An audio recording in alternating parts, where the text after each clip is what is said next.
السلام علیکم ورحمۃ اللہ وبرکاتہ۔ سیدنا ابو ہریرہ رضی اللہ عنہ اجل صحابہ میں سے ہیں۔ فرماتے ہیں کہ ہم ایک مجلس میں بیٹھے ہوئے تھے اور بڑے بڑے صحابہ بھی وہاں موجود تھے۔ امام الانبیاء سرور دو عالم صلی اللہ علیہ وسلم تشریف لائے۔ آپ علیہ الصلاۃ والسلام نے سوال فرمایا، بھائی تم میں سے آج کس نے روزہ رکھا ہے؟ سیدنا ابو بکر صدیق رضی اللہ عنہ فرمایا کہ یا رسول اللہ میں نے آج روزہ رکھا ہے۔ اللہ کے پیارے پیغمبر صلی اللہ علیہ وسلم نے دوسرا سوال فرمایا کہ تم سب میں سے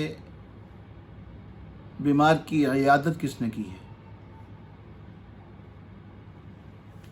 اللہ کے پیارے پیغمبر کے ان جان نثاروں میں سے پھر سیدنا ابو بکر ہی بولے کہ اللہ کے پیارے محبوب میں نے بیمار کی عیادت کی ہے۔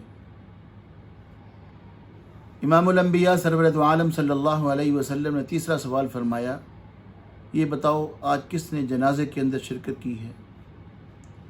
پھر سیدنا ابو بکر ہی بولے، یا رسول اللہ میں نے آج ایک جنازے کے اندر بھی شرکت کی ہے۔ اللہ کے پیارے پیغمبر صلی اللہ علیہ وسلم نے پھر سوال فرمایا کہ تم میرے ان جان نثاروں میں کون سا ایسا شخص ہے جس نے کسی مسکین کو کھانا بھی کھلایا ہو؟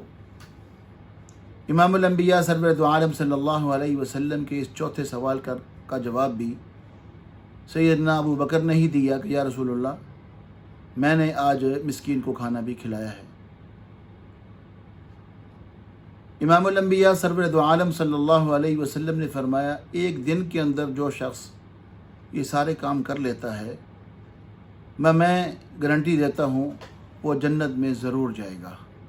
اللہ رب العالمین سے دعا ہے کہ اللہ کے پیارے پیغمبر کے بتائے ہوئے یہ اعمال ہم سب کو اللہ پاک کرنے کی توفیق بخشیں۔ والسلام علیکم ورحمۃ اللہ وبرکاتہ۔